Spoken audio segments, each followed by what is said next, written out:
M Kavach ಅಂತ ಒಂದು app ಇದೆ. ಕವಚ್ ಅಂತ ಒಂದು ಎಂ ಕವಚ್ ಅಂತ ಆಪ್ ಇದೆ. ಆ ಆಪ್ ಅನ್ನ ಡೌನ್ಲೋಡ್ ಮಾಡ್ಕೊಳ್ಳೋದ್ರಿಂದ ನಿಮ್ಗೆ ಏನ್ ಸೆಕ್ಯೂರಿಟಿ ಸಿಗುತ್ತೆ ಅಂತಂದ್ರೆ, ಅನ್ನೋನ್ ಕಾಲ್ ಬರೋದು ಅಥವಾ ಅನ್ನೋನ್ ಮೆಸೇಜ್ ಬರೋದು ಅಥವಾ SMS ಗಳು ಬರೋದು, ಅದನ್ನ ತಡೆ ಹಿಡಿಲಿಕ್ಕೆ ಅದರಲ್ಲಿ ಆಪ್ಷನ್ ಇದೆ. ಒಂದ್ ವೇಳೆ ಬಂದ್ರ ಅದನ್ನ ನೀವು ಸರ್ವಿಸ್ ಪ್ರೊವೈಡರ್ಗೆ ರಿಪೋರ್ಟ್ ಅನ್ನು ಮಾಡಬಹುದು. ಆ ಒಂದು ಆಪ್ ಲಿಂದ ಮಾಡ್ಲಿಕ್ಕೆ ಅವಕಾಶ ಇದೆ. ಅದಕ್ಕೆ ಎಂ ಕವಚ್ ಅನ್ನುವ ಆಪ್ ಅನ್ನ ನೀವು ಡೌನ್ಲೋಡ್ ಮಾಡಿ ಉಪಯೋಗ ಮಾಡಿಕೊಳ್ಳಬಹುದು. ಅದೇ ರೀತಿಯಾಗಿ ಇ ಬಾಟ್ ರಿಮೂವಲ್ ಅಂತ ಒಂದು ಆಪ್ ಇದೆ. ಇ ಬಾಟ್ ರಿಮೂವಲ್ ಅಂತ ಒಂದು ಆಪ್ ಇದೆ.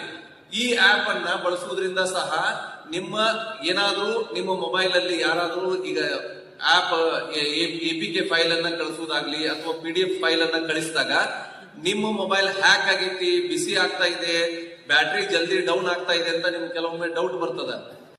ಎಲ್ರಿಗೂ ನಮಸ್ಕಾರ. ನನ್ನ ಹೆಸರು ಮಹಾಂತೇಶ್ ಸಜ್ಜನ್ ಅಂತೇಳಿ ಸೈಬರ್ ಕ್ರೈಮ್ ಪೊಲೀಸ್ ಸ್ಟೇಷನ್ ನಲ್ಲಿ DYSP ಆಗಿ ಕೆಲಸ ಮಾಡ್ತಾ ಇದ್ದೀನಿ ಗದಗದಲ್ಲಿ. ಈ ವೇದಿಕೆ ಮೇಲೆ ಉಪಸ್ಥಿತಿರುವಂತಹ ಎಲ್ಲ ಮುಖ್ಯ ಅತಿಥಿಗಳಿಗೆ ಹಾಗೂ ಗದಗ ಜಿಲ್ಲಾ ಯುವ ಕಾಂಗ್ರೆಸ್ ಸಮಿತಿಯ ಅಧ್ಯಕ್ಷರಾಗಿರುವಂತಹ KH ಪಾಟೀಲ್ ಸಾಹೇಬರಿಗೆ ಎಲ್ರಿಗೂ ನನ್ನ ವಂದನೆಗಳನ್ನ ಹೇಳ್ತಾ ಈ ಒಂದು ಕಾರ್ಯಕ್ರಮವನ್ನ ಪ್ರಾರಂಭ ಮಾಡ್ತಾ ಇದ್ದೀನಿ. ಮುಖ್ಯವಾಗಿ ನಾನಿಲ್ಲಿ ಸೈಬರ್ ಕ್ರೈಮಿಗೆ ಸಂಬಂಧಪಟ್ಟಂತೆ ಮಾತ್ರ ತಮಗೆ ಈ ಒಂದು ನಾನು ಕೊಟ್ಟಂತ ಅವಕಾಶದಲ್ಲಿ ತಮ್ಗೆಲ್ಲರಿಗೂ ಮನವರಿಕೆ ಆಗುವಷ್ಟು ಮಟ್ಟಿಗೆ ನಾನು ವಿಷಯವನ್ನ ತಿಳಿಸ್ಲಿಕ್ಕೆ ಇಚ್ಛೆ ಪಡ್ತಾ ಇದ್ದೀನಿ. ನಾನು ಪ್ರಾಕ್ಟಿಕಲ್ ಆಗಿ ಏನ್ ನಡೀತಾ ಇದೆ ಆ ವಿಷಯನ ಮಾತ್ರ ನಿಮ್ಮೆಲ್ಲರ ಗಮನಕ್ಕೆ ತರ್ತೇನೆ. ಡೆಫಿನೇಷನ್, ಬುಕ್ಸ್ ನಲ್ಲಿರೋ ನಾಲೆಜು ಬೇಡ. ಪ್ರಾಕ್ಟಿಕಲ್ ಆಗಿ ಏನು ಸಮಸ್ಯೆ ಆಗ್ತಾ ಇದೆ, ಸೈಬರ್ ಕ್ರೈಮ್ ಹೆಂಗ್ ಆಗ್ತಾ ಇದೆ, ಯಾಕೆ ನಡೀತಾ ಇದೆ, ಏನ್ ಪ್ರಿವೆಂಟಿವ್ ಮೆಜರ್ ಗಳನ್ನ ತಗೋಬೇಕು, ಅದರ ಬಗ್ಗೆ ಸಂಕ್ಷಿಪ್ತವಾಗಿ ನಾನು ನಿಮ್ಗೆಲ್ಲರಿಗೂ ಹೇಳ್ತಾ ಇದ್ದೀನಿ. ಲಾಸ್ಟ್ 3 years ಅಂಕಿ ಸಂಖ್ಯೆ ನಾವು ತಗೊಂಡ್ರೆ ಗದಗ ಜಿಲ್ಲೆಯಲ್ಲಿ 3 ವರ್ಷದ ಅಂಕಿ ಸಂಖ್ಯೆಗಳನ್ನು ತಗೊಂಡ್ರೆ ಸರಿಸುಮಾರು ಒಂದು 200 ಕೇಸ್ಗಳಾಗಿದೆ ಸೈಬರ್ ಕ್ರೈಮ್.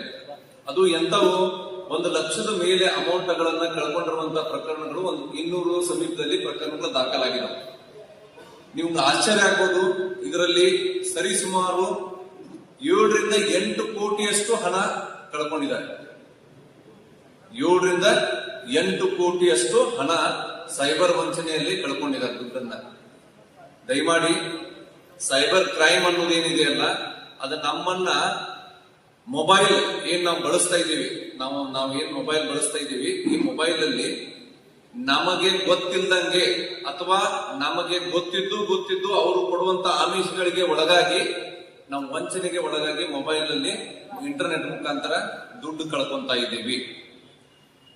ಇದಕ್ಕೆ ಮುಖ್ಯವಾಗಿ ನಾವು ಮುಂಜಾಗ್ರತಾ ಕ್ರಮ ಕೈಗೊಳ್ಳುವುದೇ ಇದಕ್ಕೆ ಸೈಬರ್ ವಂಚನೆಯಿಂದ ತಡೀಲಿಕ್ಕೆ ಒಂದೇ ಒಂದು ಉಪಾಯ ಅಂತ ನನ್ನ ಅಭಿಪ್ರಾಯ ಇದೆ.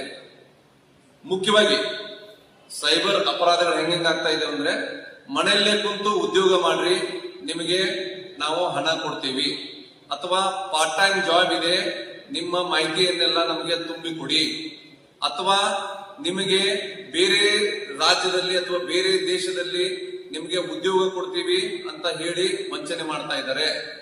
ರಾತ್ರೋರಾತ್ರಿ ನೀವು ಶ್ರೀಮಂತರನ್ನಾಗಿ ಮಾಡ್ತೀವಿ, 15% ರಿಟರ್ನ್ ಕೊಡ್ತೀವಿ, 20% ರಿಟರ್ನ್ ಕೊಡ್ತೀವಿ, ಮ್ಯೂಚುವಲ್ ಫಂಡ್ ಅಲ್ಲಿ ಇನ್ವೆಸ್ಟ್ಮೆಂಟ್ ಮಾಡಿ ಅಥವಾ ಶೇರ್ ಮಾರ್ಕೆಟ್ ಅಲ್ಲಿ ಇನ್ವೆಸ್ಟ್ಮೆಂಟ್ ಮಾಡಿ, ನಮ್ದೇ ಆದಂತ ಒಂದು ಸಂಸ್ಥೆ ಇದೆ ಅದರಲ್ಲಿ ಇನ್ವೆಸ್ಟ್ಮೆಂಟ್ ಮಾಡಿ ಅಂತ ಹೇಳ್ಬಿಟ್ಟು ಮೋಸ ಮಾಡಿ ವಂಚನೆ ಮಾಡ್ತಾ ಇದ್ದಾರೆ. ಅದೇ ರೀತಿಯಾಗಿ ನಿಮ್ಮ ಬ್ಯಾಂಕ್ ಅಕೌಂಟ್ಗಳನ್ನ ನಮಗೆ ಬಾಡಿಗೆ ರೂಪದಲ್ಲಿ ಕೊಡಿ, ನಿಮಗೆ ನಾವು ನಿಮ್ಗೆ ಅಮೌಂಟ್ ಅನ್ನ ಕೊಡ್ತೀವಿ ಅಂತ ಹೇಳ್ಬಿಟ್ಟು ವಂಚನೆ ಮಾಡ್ತಾ ಇದ್ದಾರೆ. ಇವು ಹಲವಾರು ರೀತಿಯಲ್ಲಿ ವಂಚನೆಗಳನ್ನ ಮಾಡ್ತಾ ಇದ್ದಾರೆ. ಒಂದೇ ರೀತಿಯಾದ ಮೆಥಡ್ ಇಲ್ಲ. ಇತ್ತೀಚೆಗೆ ಕೇಳಿರ್ಬೋದು, ಡಿಜಿಟಲ್ ಅರೆಸ್ಟ್ ಅಂತ ಕೇಳಿರ್ಬೋದು, ಪೇಪರ್ಗಳಲ್ಲಿ ಟಿವಿಗಳಲ್ಲಿ ಬಂದಿದೆ. ಡಿಜಿಟಲ್ ಅರೆಸ್ಟ್ ಮಾಡಿದ್ರು. ಯಾವುದಾದ್ರು ಹೊಸ ಮಾರ್ಗಗಳನ್ನ ಯಾವ ಬೇಕು ಜನರನ್ನು ವಂಚನೆ ಮಾಡ್ಲಿಕ್ಕೆ, ಅವೆಲ್ಲಾ ಮಾರ್ಗಗಳನ್ನು ಇವರು ಸೈಬರ್ ವಂಚಕರು ಬಳಸ್ತಾ ಇದ್ದಾರೆ. ಓಕೆ, ಇದ್ರ ಜೊತೆಗೆ ನಾವು ತಿಳ್ಕೊಂಡಂಗೆ ನಮ್ಮ ಗದಗ ಜಿಲ್ಲೆಯಲ್ಲಿ ಅತಿ ಹೆಚ್ಚಿನ ಪ್ರಮಾಣದಲ್ಲಿ ಸೈಬರ್ ವಂಚನೆಗೆ ಒಳಗಾದಂತಹ ವಿಚಾರಗಳು ಯಾವ ಅಂತಂದ್ರೆ ಇನ್ವೆಸ್ಟ್ಮೆಂಟ್ ಫ್ರಾಡ್. ನೀವು ಈಗ ಇದರಲ್ಲಿ ಇನ್ವೆಸ್ಟ್ಮೆಂಟ್ ಮಾಡ್ರಿ, ನಿಮ್ಗೆ 15% ರಿಟರ್ನ್ ಕೊಡ್ತೀವಿ, 20% ರಿಟರ್ನ್ ಕೊಡ್ತೀವಿ, 3 years ಅಲ್ಲಿ ಡಬಲ್ ಮಾಡ್ತೀವಿ.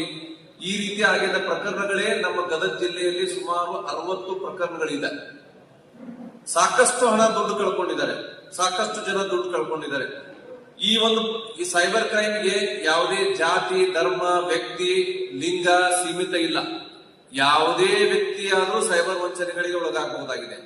ಅದಕ್ಕೆ ದಯಮಾಡಿ ಇಲ್ಲಿ ಯಾವ ರೀತಿ ಆಗಿದೆ ಅನ್ನೋದಕ್ಕಿಂತ ಹೆಚ್ಚಾಗಿ ಪ್ರಿವೆಂಟಿವ್ ಮೆಜರ್ ಬಗ್ಗೆ ನಾನು ಫೋಕಸ್ ಮಾಡ್ತೀನಿ. ಅದನ್ನ ನೀವು ಪ್ರಿವೆಂಟಿವ್ ಮೆಜರ್ ಬಗ್ಗೆ ಕಾನ್ಸಂಟ್ರೇಟ್ ಮಾಡಿ ಅದನ್ನ ಕಲ್ಕೊಂಡ್ಬಿಟ್ರೆ ವಂಚನೆಗೆ ಆಗುವುದರಿಂದ ಸ್ವಲ್ಪ ಮಟ್ಟಿಗೆ ನಾವು ನಿಯಂತ್ರಣಕ್ಕೆ ತರಬಹುದು ಮತ್ತು ನಾವು ಜಾಗೃತರಾದಂಗೆ ಆ ವಂಚನೆ ಹೊಸ ಮಾರ್ಗ ಅವ್ರು ಕಂಡು ಹಿಡಿದ್ರು ಸಹ ನಾವು ಮೋಸ ಹೋಗದಂಗೆ ನಾವು ಬಚಾವ್ ಆಗ್ಬೋದು ಅಂತ ಹೇಳಿ ಹೇಳಿಕ್ಕೆ ಇಷ್ಟಪಡ್ತಾ ಇದ್ದೀನಿ. ಮೊಟ್ಟ ಮೊದಲನೇದಾಗಿ ನಾವು ಮೊಬೈಲ್ ಅನ್ನ ಏನ್ ಬಳಕೆ ಮಾಡ್ತಾ ಇದ್ದೇವಲ್ಲ ಅದನ್ನ ಅರಿತುಕೊಳ್ಬೇಕು. ನಾವು ಏನ್ ಮಾಡ್ತಾ ಇದ್ದೀನಿ, ಮೊಬೈಲ್ ಏನ್ ಯೂಸ್ ಮಾಡ್ತಾ ಇದ್ದೀನಿ ಅದನ್ನ ತಿಳ್ಕೊಂಡು ನಾವು ಬಳಸಿದ್ರೆ ಫಸ್ಟ್ ಆಫ್ ಆಲ್ ನಮ್ಮ ಅಪರಾಧಗಳಿಂದ ಬಹಳಷ್ಟು ಪ್ರಿಕಾಷನ್ ಸಿಗ್ತದೆ. ನಮ್ಗೆ ಮುಖ್ಯವಾಗಿ ನಾವ್ ಇಲ್ಲಿದ್ದವ್ರು ಎಲ್ಲರೂ ಇದೀವಿ. ನಾವು ಎಲ್ಲಾ ಸೋಷಿಯಲ್ ಮೀಡಿಯಾ ಬಳಸ್ತೀವಿ, ಇನ್ಸ್ಟಾಗ್ರಾಮ್ ಬಳಸ್ತೀವಿ, ವಾಟ್ಸ್ಆಪ್ ಬಳಸ್ತೀವಿ, ಫೇಸ್ಬುಕ್ ಬಳಸ್ತೀವಿ, ಇನ್ನೂ ಬೇರೆ ಬೇರೆ ಬೇರೆ ಸೋಷಿಯಲ್ ಪ್ಲಾಟ್ಫಾರ್ಮ್ಗಳಿದಾವೆ.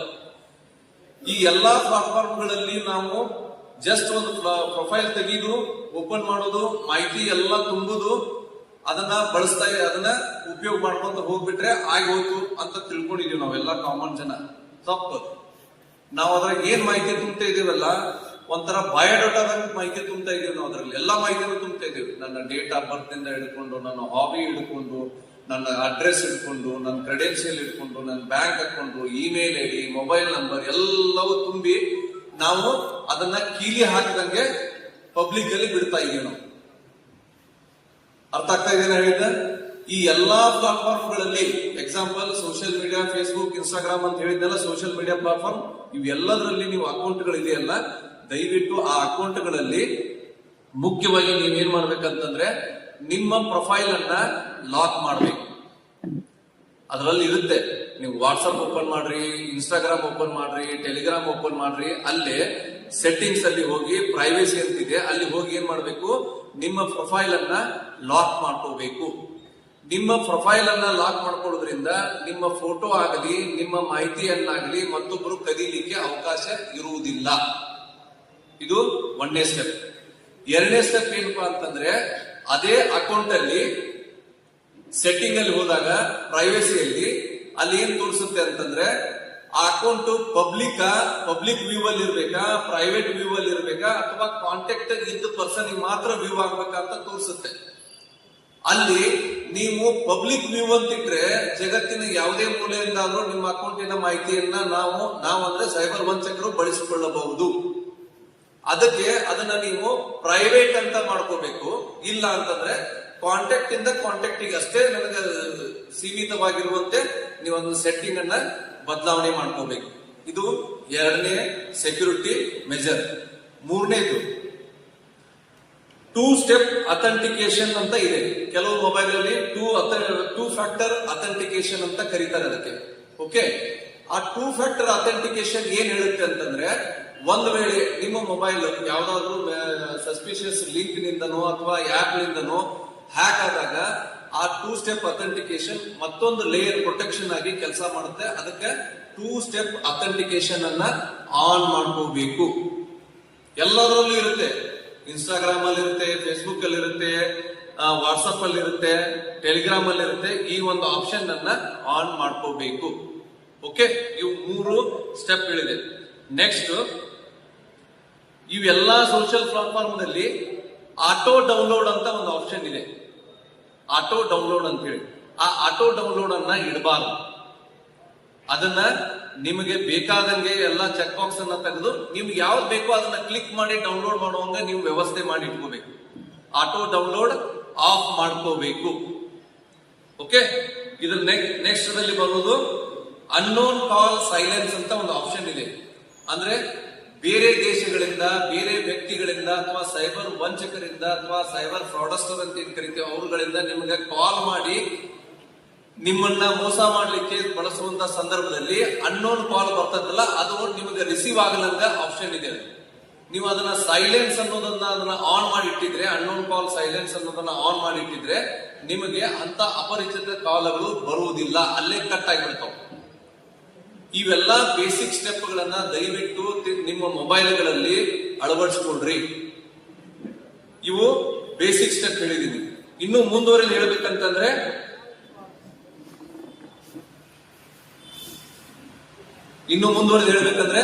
ಕೆಲವೊಂದು ಪ್ಲೇ ಸ್ಟೋರ್ ಅಲ್ಲಿ ಆಪ್ಗಳಿದಾವೆ. ಎಲ್ಲಾರು ನಿಮ್ಮ ಮೊಬೈಲ್ಗಳಲ್ಲಿ ಈಗಲೇ ತೆಗೆದು ನೀವು ಡೌನ್ಲೋಡ್ ಮಾಡ್ಕೋಬಹುದು. ಎಂ ಕವಚ್ ಅಂತ ಒಂದು ಆಪ್ ಇದೆ, ಕವಚ್ ಅಂತ ಒಂದು ಎಂ ಕವಚ್ ಅಂತ ಆಪ್ ಇದೆ. ಆ ಆಪ್ ಅನ್ನ ಡೌನ್ಲೋಡ್ ಮಾಡ್ಕೊಳ್ಳೋದ್ರಿಂದ ನಿಮ್ಗೆ ಏನ್ ಸೆಕ್ಯೂರಿಟಿ ಸಿಗುತ್ತೆ ಅಂತಂದ್ರೆ, ಅನ್ನೋನ್ ಕಾಲ್ ಬರೋದು ಅಥವಾ ಅನ್ನೋನ್ ಮೆಸೇಜ್ ಬರೋದು ಅಥವಾ SMS ಗಳು ಬರೋದು, ಅದನ್ನ ತಡೆ ಹಿಡಿಲಿಕ್ಕೆ ಅದರಲ್ಲಿ ಆಪ್ಷನ್ ಇದೆ. ಒಂದ್ ವೇಳೆ ಬಂದ್ರ ಅದನ್ನ ನೀವು ಸರ್ವಿಸ್ ಪ್ರೊವೈಡರ್ಗೆ ರಿಪೋರ್ಟ್ ಅನ್ನು ಮಾಡಬಹುದು. ಆ ಒಂದು ಆಪ್ ಲಿಂದ ಮಾಡ್ಲಿಕ್ಕೆ ಅವಕಾಶ ಇದೆ. ಅದಕ್ಕೆ ಎಂ ಕವಚ್ ಅನ್ನುವ ಆಪ್ ಅನ್ನ ನೀವು ಡೌನ್ಲೋಡ್ ಮಾಡಿ ಉಪಯೋಗ ಮಾಡಿಕೊಳ್ಳಬಹುದು.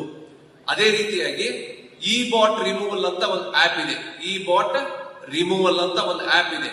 ಈ ಆಪ್ ಅನ್ನ ಬಳಸುವುದರಿಂದ ಸಹ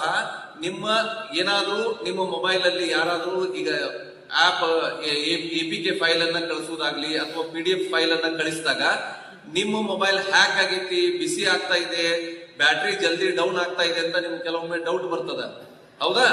ಅದನ್ನ ಆ ಒಂದು ಇ ಬಾಟ್ ರಿಮೂವಲ್ ಏನ್ ಆಪ್ ಇದೆಯಲ್ಲ, ಅಲ್ಲಿ ನೀವು ಫುಲ್ ಬಾಡಿ ಸ್ಕ್ಯಾನ್ ಅಂತಿದೆ, ಅದನ್ನ ಸ್ಕ್ಯಾನ್ ಮಾಡಿದ್ರೆ ಇಂಥ ಆಪ್ಗಳು ಅಥವಾ ಏನಾದ್ರೂ ಫೈಲ್ಗಳು ನಿಮ್ ಮೊಬೈಲ್ ಅಲ್ಲಿ ಡೌನ್ಲೋಡ್ ಆಗಿದ್ರ, ಯಾರಾದ್ರೂ ಕಳಿಸ್ಕೊಟ್ಟಿದ್ರ ಅದನ್ನ ತೋರಿಸ್ತದ ನಿಮ್ಗೆ. ಅವಾಗ ಅದನ್ನ ಹಿಡಿದ್ಬಿಟ್ಟು ಅದನ್ನ ಡಿಲೀಟ್ ಮಾಡಿದ್ರೆ ನಿಮ್ ಮೊಬೈಲ್ ಸೇಫ್ ಆಗ್ತದ. ಇವಿಷ್ಟು ಸೋಷಿಯಲ್ ಮೀಡಿಯಾಗೆ ಸಂಬಂಧಪಟ್ಟಂತಹ ಪ್ರಿಕಾಷನ್ಸ್ ಗಳಾದವು. ನೆಕ್ಸ್ಟ್ ಇನ್ನು ಬೇರೆ ರೀತಿ ಜನರಲ್ ಆಗಿ ಪ್ರಿಕಾಷನ್ಸ್ ಹೇಳ್ಬೇಕಂತಂದ್ರೆ, ದಯವಿಟ್ಟು ಯಾವುದೇ ಸಂದರ್ಭದಲ್ಲಿ ಆದ್ರೂ ಯಾರಿಗೂ OTP ಕೊಡಬೇಡಿ. ಒಂದು ವೇಳೆ OTP ಕೊಡುವಂತ ಸಂದರ್ಭ ಇದ್ರ ಆ ಕೆಲಸ ಎಲ್ಲಿ ಆಗ್ತಾ ಇದೆಯೋ ಅಲ್ಲಿ ಹೋಗಿ ಮುಂದೆ ನಿಂತು ನೀವು OTP ಪ್ರೊವೈಡ್ ಮಾಡಿ, ನಿಮ್ಮ ಮುಂದೆ ಆ ಕೆಲಸ ಆಗ್ತಾ ಇದೆ ಅಂತ ಕನ್ಫರ್ಮ್ ಮಾಡ್ಕೊಂಡು ನೀವು OTP ಕೊಡಬೇಕಾಗತ್ತೆ. ನೀವು ಯಾರೋ ಫೋನ್ ಮಾಡಿ ಕೇಳ್ತಾರೋ, ಎಲ್ಲೋ ವ್ಯಕ್ತಿ ಹೇಳ್ತಾರ ಅಂತ ಹೇಳ್ಬಿಟ್ಟು ಯಾವುದೇ ಕಾರಣಕ್ಕೂ ಇಲ್ಲೇ ನಿಮ್ ಪಕ್ಕದ ಬ್ಯಾಂಕಿಗೆ ನಿಮ್ ಮಗನ್ ಕಳಿಸಿದ್ರು OTP ಕೊಡಬೇಡ್ರಿ.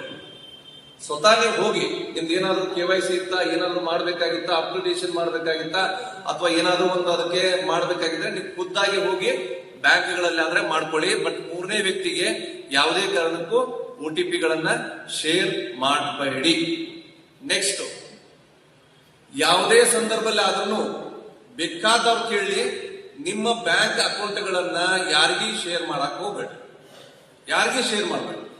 ನಿಮ್ಮ ಅಕೌಂಟ್ ನಂಬರ್ ಕೊಟ್ರಿ, ATM ಕಾರ್ಡ್ ಕೊಟ್ರಿ, ಬಂದಂತ ಇದನ್ನೇನು ಸಿಮ್ ಕೊಟ್ರಿ ಅಂತಂದ್ರ ನಿಮ್ಮ ಅಕೌಂಟ್ ಅನ್ನ ದುರುಪಯೋಗ ಪಡಿಸಿಕೊಳ್ತಾರೆ. ನಿಮಗ ಲೋನ್ ಕೊಡ್ತೇವಂತ ಹೇಳ್ತಾರ, ಅಥವಾ ನಿಮ್ಗ ಬೇರೆ ಯಾವ್ದೋ ವೀಸಾ ಮಾಡಿ ಕೊಡ್ತೇವಂತಾರ, ಪಾಸ್ಪೋರ್ಟ್ ಮಾಡಿ ಕೊಡ್ತೇವೆ ಅಂತ ಹೇಳ್ತಾರ, ಅಥವಾ ಬೇರೆ ಮತ್ತೊಂದು ಯಾವ್ದಾದ್ರು ಆಮಿಷ ಒಡ್ಡಿ ನಿಮ್ಗೆ ಜಾಬ್ ಕೊಡಿಸ್ತೇವೆ ಅಂತ ಹೇಳಿ ಯಾವುದೇ ಸಂದರ್ಭದಲ್ಲಿ ಇದ್ರೂ ಸಹ ನಿಮ್ಮ ಬ್ಯಾಂಕ್ ಅಕೌಂಟಿನ ಮಾಹಿತಿಯನ್ನ ಯಾರಿಗೂ ಶೇರ್ ಮಾಡಬೇಡಿ. ಅಕೌಂಟ್ ನಂಬರ್ ಕೊಡ್ಬೋದು, ಬಟ್ ಅಕೌಂಟ್ ನಂಬರ್ ಜೊತೆಗೆ ಇರುವಂತಹ ಸಿಮ್ ಅನ್ನ ಕೊಟ್ನಿ, ಪಾಸ್ವರ್ಡ್ ಕೊಟ್ಟೆ, ಪಾಸ್ಬುಕ್ ಕೊಟ್ಟೆ ಅಂತವನ್ನ ಮಾಡಬೇಡಿ. ಒಂದ್ ವೇಳೆ ಮಾಡಿದ್ರೆ ನೀವೇನೋ ಸೇವಿಂಗ್ ಅಕೌಂಟ್ ಅಂತ ಓಪನ್ ಮಾಡಿರ್ತೀರಿ, ಅದನ್ನ ಇಂಟರ್ನೆಟ್ ನ ಕರೆಂಟ್ ಅಕೌಂಟ್ ಅಂತ ಕನ್ವರ್ಟ್ ಮಾಡ್ತಾರೆ. ಬೇರೆ ಸಂದರ್ಭದಲ್ಲಿ ಸೈಬರ್ ಫ್ರಾಡ್ ಮಾಡಿದಂತ ಅಮೌಂಟ್ ಅನ್ನ ಈ ಅಕೌಂಟಿಗೆ ಹಾಕಿ ಮತ್ತೊಂದ್ ಕಡೆ ಅದನ್ನ ಅಮೌಂಟ್ ಅನ್ನ ಡ್ರಾ ಮಾಡ್ಕೊಂಡು ಈ ಅಕೌಂಟ್ ಮೇಲೆ ಆರೋಪಿಯ ಸ್ಥಾನದಲ್ಲಿ ನಿಲ್ಲಿಸ್ಬಿಡ್ತಾರೆ. ಅದಕ್ಕೆ ದಯವಿಟ್ಟು ಯಾರಿಗೂ ನಿಮ್ಮ ಅಕೌಂಟಿನ ಮಾಹಿತಿಯನ್ನ ಶೇರ್ ಮಾಡಕ್ ಹೋಗ್ಬೇಡಿ. ಓಕೆ, ನೆಕ್ಸ್ಟ್, ಇವೆಲ್ಲ ಮಾಡೋದ್ರ ಜೊತೆಗೆ ನೀವು ಮುಖ್ಯವಾಗಿ ಯಾವುದೇ ಸೈಬರ್ ನಿಮಗೆ ವಂಚಕರು ಯಾವುದೇ ಸಂದರ್ಭದಲ್ಲಿ ಕರೆ ಮಾಡಿದ್ರು ಯಾವುದೇ ಸಂದರ್ಭದಲ್ಲಿ ಧೃತಿಗೆಡಬೇಡ್ರಿ, ಹೆದರ್ಬೇಡ್ರಿ. ಯಾರೇ ಪೊಲೀಸ್ ಅಂತ ಹೇಳಿ ಹೆಸರಂತ ಹೇಳ್ಬೋದು, CBI ಅಂತ ಹೇಳ್ಬೋದು, ಮತ್ತೊಂದು ರಾ ಅಂತ ಏಜೆನ್ಸಿ ಅಂತ ಹೇಳ್ಬೋದು, ನಾವು ಇಂಟರ್ನ್ಯಾಷನಲ್ ಏಜೆನ್ಸಿಯಿಂದ ಮಾತಾಡ್ತಾ ಇದೀವಿ, ನಾವು ಬೆಂಗಳೂರಿಂದ ಮಾತಾಡ್ತೀವಿ, ದಿಲ್ಲಿಯಿಂದ ಮಾತಾಡ್ತಾ ಇದೀವಿ, ಬಾಂಬೆದಿಂದ ಮಾತಾಡ್ತಾ ಇದೀವಿ ಅಂತ ಹೇಳಿ ನಿಮಗೆ ಸುಳ್ಳು ಹೇಳಿ ಡಿಜಿಟಲ್ ಅರೆಸ್ಟ್ ತರ ನಿಮ್ಮನ್ನ ಅಲ್ಲೇ ವಿಡಿಯೋದಾಗೆ ಇರಬೇಕು, ಮೊಬೈಲ್ನಾಗೆ ಇರಬೇಕು, ಮನಿ ಬಿಟ್ಟು ಹೋಗ್ಬಾರ್ದು ಅಂತೇಳಿ ಏನೇನಾದ್ರೂ ಹೇಳ್ತಾರೆ ಅವರು. ನಿಮ್ಮ ಸ್ವಭಾವ, ನಿಮ್ಮ ಹಾವಭಾವಗಳನ್ನ ಅರ್ಥ ಮಾಡ್ಕೊಂತಾರೆ. ಅರ್ಥ ಮಾಡ್ಕೊಂಡ ನಿಮ್ಮ ತಕ್ಕದಾಗಿ ಸುಳ್ಳು ಹೇಳಿ ಮೋಸ ಮಾಡ್ಲಿಕ್ಕೆ ಪ್ರಯತ್ನ ಮಾಡ್ತಾರೆ. ಇದಕ್ಕೆ ಡಿಜಿಟಲ್ ಅರೆಸ್ಟ್ ಅಂತ ಕರಿತೀವಿ.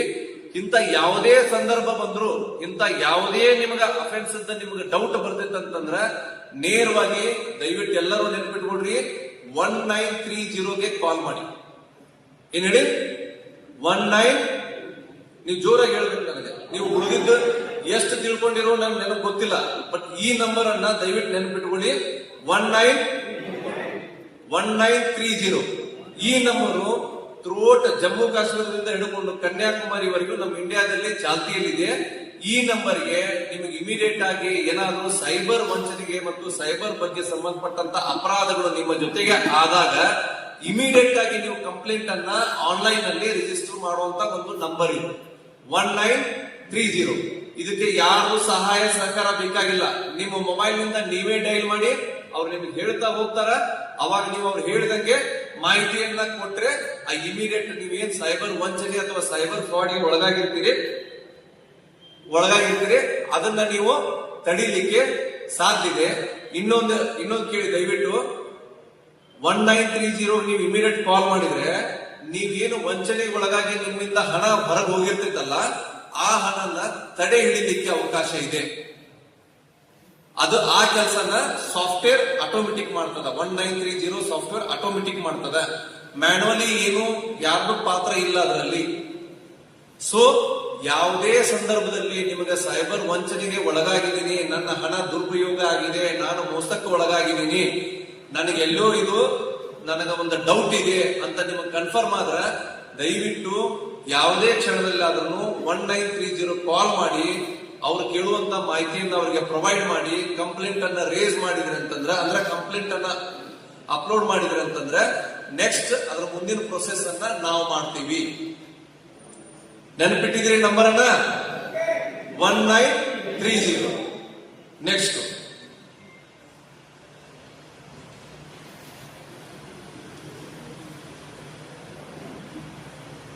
ಕೆಲವರಿಗೆ ಮೊಬೈಲ್ ಇಂಟರ್ನೆಟ್ ಅಲ್ಲಿ ಕಂಟಿನ್ಯೂ ರೀಲ್ ನೋಡೋದು ಬಹಳ ಚಟ ಇದೆ.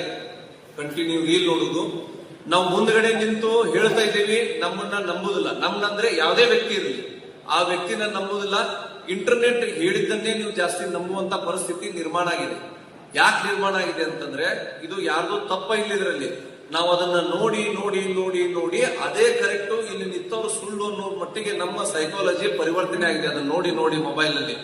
ಹಿಂಗಾಗಿ ಏನಾಗ್ತಾ ಇದೆ, ಆ ಮೊಬೈಲ್ ಅಲ್ಲಿ ಹೇಳುವುದನ್ನ ಕೇಳ್ತಾ ನಾವು ಕೇಳ್ತಾ ಈ ಸೈಬರ್ ವಂಚನೆಗೆ ಒಳಗಾಗ್ತಾ ಇದೀವಿ ನಾವು. ಉದಾಹರಣೆಗೆ ಹೇಳ್ಬೇಕಂದ್ರೆ ಆ ರೀಲ್ ನೋಡ್ತಾ ಒಂದು ಲಿಂಕ್ಗಳು ಬರ್ತಾವ. ನಿಮ್ಗೆ ಡ್ರೈ ಫ್ರೂಟ್ಸ್ ಬೇಕಾ, ಈ ನಂಬರಿಗೆ ಕಾಂಟ್ಯಾಕ್ಟ್ ಮಾಡಿ, ಇಂಥ ಕ್ವಾಲಿಟಿ ಡ್ರೈ ಫ್ರೂಟ್ಸ್ ಇದೆ, ಎಕ್ಸ್ಪೋರ್ಟ್ ಕ್ವಾಲಿಟಿ ಡ್ರೈ ಫ್ರೂಟ್ಸ್ ಇದೆ ಅಂತ ಒಂಥರ ಅಡ್ವರ್ಟೈಸ್ಮೆಂಟ್ ಕೊಡ್ತಾರೆ. ಇನ್ನೊಂದ್ ತರದ ಅಡ್ವರ್ಟೈಸ್ಮೆಂಟ್ ಅಲ್ಲಿ ನಿಮ್ಗೆ ರಿಟೇಲ್ ಶಾಪ್ ಹಾಕ್ಬೇಕಾ, ರಿಟೇಲ್ ಶಾಪ್ ಹಾಕ್ಲಿಕ್ಕೆ ನಿಮ್ಗೆ ಇಲ್ಲಿ ಅವಕಾಶ ಇದೆ, ನಿಮ್ಗೆ ಇಲ್ಲಿ ಸಂಪರ್ಕ ಮಾಡ್ರಿ ಅಂತ ಹೇಳ್ತಾರೆ. ಇನ್ನೊಂದ್ ಕಡೆ ಹೇಳ್ತಾರೆ ನಾವು 15% ನಿಮ್ ಪ್ರಮೋಷನ್ ಇದನ್ನ ಇಂಟ್ರೆಸ್ಟ್ ಕೊಡ್ತೀವಿ, ಇದರಲ್ಲಿ ಇನ್ವೆಸ್ಟ್ಮೆಂಟ್ ಮಾಡಿ ಅಂತ ಹೇಳ್ತಾರೆ. ಹಿಂಗ್ ಯಾವುದೇ ಮಾರ್ಗದಲ್ಲಿ ನಿಮ್ಮನ್ನ ಸಂಪರ್ಕ ಮಾಡ್ತಾರೆ, ನೀವು ಅದಕ್ಕೆ ಸಂಪರ್ಕಕ್ಕೆ ಒಳಗಾಗಿ ಬಿಡ್ತೀರಿ. ಹಂಗ ಸಂದರ್ಭಕ್ಕೆ ಒಳಗಾಗಿ ಏನ್ ಮಾಡ್ತೀರಿ, ಅವ್ರು ಹೇಳುವುದ ಕರೆಕ್ಟ್ ಇದೆ, ಇಲ್ಲಿರುವುದೆಲ್ಲ ಸುಳ್ಳಿದೆ ಅಂತ ಹೇಳಿ ನಿಮ್ಗೆ ನಂಬಿಸ್ತಾರೆ. ನಂಬಿಸಿ ನಿಮ್ಗೇನಾದ್ರೂ ಅವರು ನಿಮ್ಮಿಂದ ಮಾಹಿತಿ ಏನಾದ್ರೂ ಕಸ್ಕೊಂಡ್ ಬಿಟ್ರು ಅಂತ ಇಟ್ಕೊಳ್ಳಿ. ಎಕ್ಸಾಂಪಲ್ ಮೊಬೈಲ್ ನಂಬರು, OTP ಮತ್ತು ಇನ್ನೊಂದು ಬ್ಯಾಂಕ್ ಅಕೌಂಟ್ ನಂಬರ್ ಇಂಥವ್ ಯಾವ್ದಾದ್ರು ಕಸ್ಕೊಂಡ್ರಂದ್ರೆ ನಿಮಗೆ ನೆಕ್ಸ್ಟ್ ಅವರು ಕ್ವಶನ್ ಕೇಳ್ತಾರೆ, ಸರ್ ನಿಮ್ದೆಲ್ಲ ಕನ್ಫರ್ಮೇಶನ್ ಆಗಿದೆ, ಒಂದು OTP ಕೊಡ್ರಿ ಅಂತ. ಒಂದು ವೇಳೆ ನೀವು ಒಂದು ಸಲ OTP ಕೊಟ್ಟಿದ್ದೆ ಕರೆಕ್ಟ್ ಆದ ಅಂತ ಸಂದರ್ಭದಲ್ಲಿ ಕೊಟ್ರಿ ಅಂದ್ರೆ ನಿಮಗೆ ಬೈಪಾಸ್ ಮಾಡಿಬಿಟ್ಟು ನಿಮ್ಮ ಎಲ್ಲಾ ಕಂಟ್ರೋಲ್ ಅನ್ನ ಅವರೇ ತಗೊಂಡು ಅವರು ಮುಂದಿನ ಸೈಬರ್ ಫ್ರಾಡ್ ಅನ್ನ ಮಾಡ್ತಾರೆ. ದಯವಿಟ್ಟು ಯಾರನ್ನು ಇಂಥ ವಂಚನೆಗಳಿಗೆ ಒಳಗಾಗಬೇಡ್ರಿ. ಇದರ ನಂತರದಲ್ಲಿ ಇನ್ನೂ ಹೆಚ್ಚಾಗಿ ಹೇಳ್ಬೇಕಂತಂದ್ರೆ ನಿಮಗೆ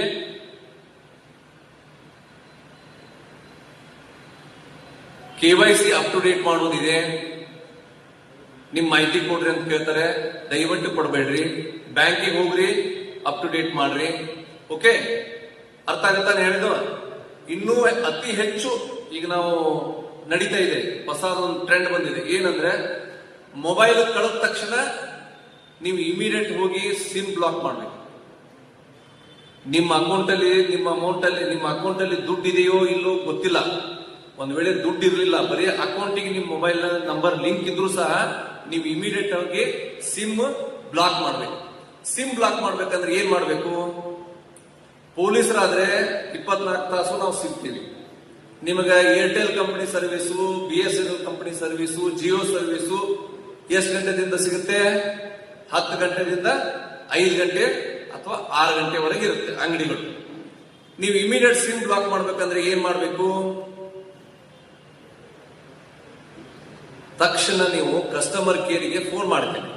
BSNL ಇದ್ರೆ BSNL ಕಸ್ಟಮರ್, ಜಿಯೋ ಅಂದ್ರೆ ಜಿಯೋ, ಏರ್ಟೆಲ್ ಅಂದ್ರೆ ಏರ್ಟೆಲ್ ಮಾಡ್ತೀರಿ. ಹೌದಾ? ಮಾಡಿದಾಗ ಅವರೆಲ್ಲ ಮಾಹಿತಿ ಕೇಳ್ತಾರೆ ನಿಮ್ಗೆ.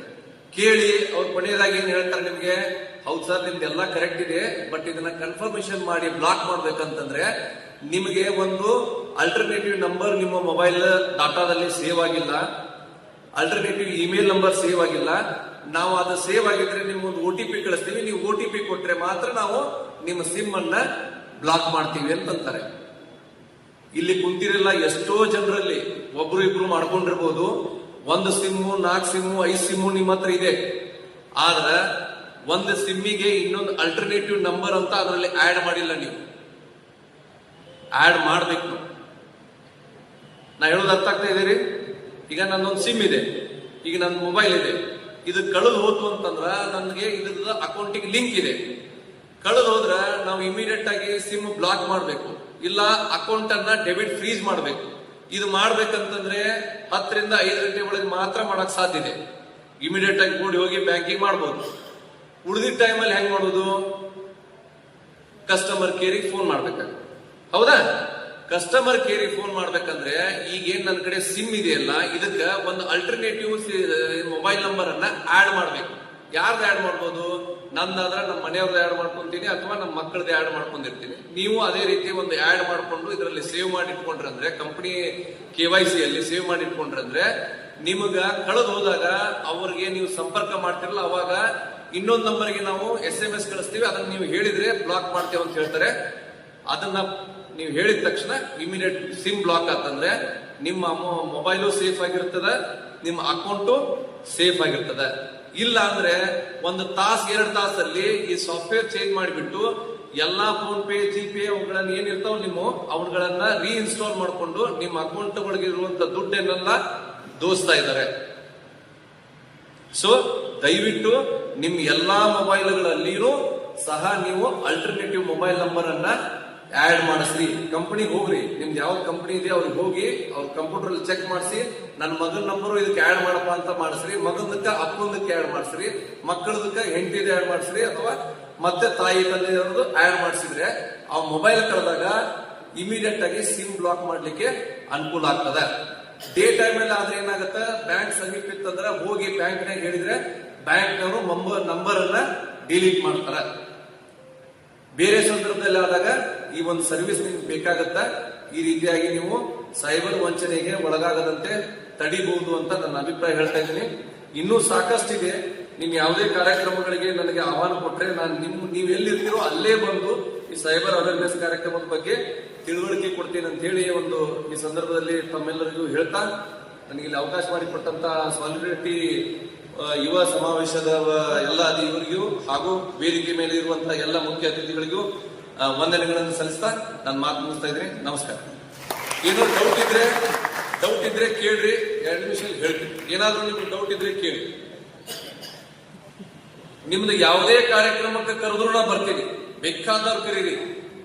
ನನಗೊಂದು 50 ರಿಂದ 100 ಜನ ಇದ್ರೆ ನಾ ಹೇಳುವುದು ಅನುಕೂಲ ಆಗ್ತದಂದು ನನ್ನ ಅಭಿಪ್ರಾಯ ಅಷ್ಟೇ. ನೀವಿದ್ರೆ ಎಲ್ಲಿ ಜಿಲ್ಲೆಯಲ್ಲಿ ಎಲ್ಲೇ ಇದ್ರು ಕರೀರಿ, ನಾ ಬಂದು ನನ್ನ ಈ ಒಂದು ಸೈಬರ್ ವಂಚನೆ ಒಳಗಾಗುವುದನ್ನ ನಿಯಂತ್ರಣಕ್ಕೆ ನನಗೆ ಎಷ್ಟು ಸಾಧ್ಯ ಇದೆಯೋ ಅಷ್ಟು ಮುಂಜಾಗ್ರತಾ ಕ್ರಮವಾಗಿ ನಿಮ್ಗೆ ಅವೇರ್ನೆಸ್ ಕಾರ್ಯಕ್ರಮವನ್ನ ಮಾಡ್ತೀನಿ. ಯಾರ್ಯಾರು ಡೌಟ್ ಇದ್ರೆ ಕೇಳಿ.